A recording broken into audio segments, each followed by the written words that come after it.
Hey church family, this is Jen Gamez-Sparrow, and I'm so happy to be able to have this opportunity to share a Wednesday word with you all. Originally, when Colleen called me and asked me to share on evangelism, I thought, I think you got the wrong person. I don't really feel like I fit the bill for being an evangelist. I didn't think that that's really who I identified myself as. And then I started reflecting on who I was in Christ and what my identity was in Him, and why it might be important to share who Christ is in my life to those that I come in contact with. And I started digging a little deeper and questioning that and wondering, am I doing that? Could I be doing better? Of course, that Christian guilt, right? Like, we should be doing so much more. But honestly, I always come back to that verse in Leviticus, 19:18, to love your neighbor as yourself. And then there's also another verse that I always felt like was kind of the go-to verse in my mind, Luke 17:10. And so you also, when you have done everything you were told to do, should say, I am an unworthy servant. I have only done my duty.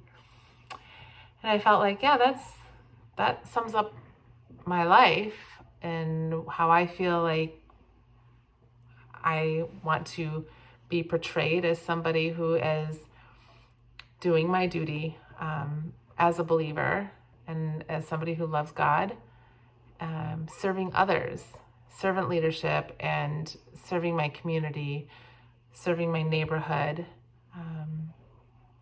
So I started to reflect on that, and I thought, gosh, I don't go around and pass out, what are they called? The little flyers that on evangelism. I don't really do that, and I don't really wear T-shirts that say, I love Jesus.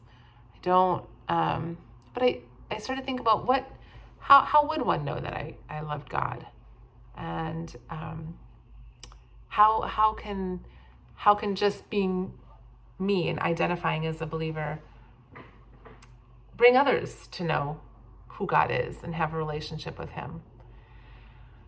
And as I started to reflect and think about that in my life and some practical ways, I've always been one to invite people to church or to a church function, whether I thought it was a cool thing to do or not. I just always would invite others. And I feel like FMC is a very safe place for people to go. And we always have like the Fall Family Festival, where people who may have had Christian hesitancy because of something in their past, but we can invite them to things like the Fall Family Festival, or even kids to the Cliff Drive Care Center to get that exposure at Cliff Drive, and having the families at Cliff Drive get invited to come to the Christmas production, and having the staff of FMC, how they really reach out and notice when there's visitors, and approaching people who may seem like they're kind of on the fringe. I think it's really important to step back and look around and examine, like, am I noticing people in my neighborhood? Are there families that maybe I could help and ask if I can take their kids to Sunday school? Those are some of the practical things that I recognize that I do, and that could be a part of evangelism. I tend to pick up the kids in my neighborhood and bring them, when we were meeting in person, to Sunday school. Bringing those kids to Sunday school, which then turns out to inviting those parents to church. And it's a funny story. There was a family that lived next door to us, and I would take their kids every Sunday to Sunday school, And I had them come over to our house, and we would just watch the Keys for Kids app or listen to the Keys for Kids story. And then we would do a little prayer. And really, I was just doing it because I needed to get some stuff done, and I wanted them to have some screen time, but I wanted it to be something wholesome. But the kids have since moved away, and the parents have texted me and said that they still pray every night, and they ask to go to church, and they ask to go and get the Keys for Kids app. So I was like, oh, wow, just something little like that can be impactful. Another thing that I reflected on was during the holidays, during Halloween, I just set out a table on my driveway and make vegetarian chili, and I make regular chili, and then I just let all of the neighbors around know that when they get home from work and their kids are ready to go trick-or-treating, they can stop by my driveway and have some chili and cornbread before they fill their bellies with candy. And it's an opportunity to get to know your neighbors. It's an opportunity to get to know the people who live next door to you. You don't have to have a deep, intimate relationship with everybody, but you're at least saying, I want to provide something for you all before your children's bellies get full of candy. We do that also during the Christmas holiday. Not everybody in our neighborhood celebrates Christmas, so I just put out tea and hot chocolate, and I have cookies, and it's a holiday cookie party, and it's an opportunity to just build relationships with your community, with the people that are around you. You get to ask questions of people. They get to ask questions of you. You get to share as they get to know you. As years go on, they ask you about your faith.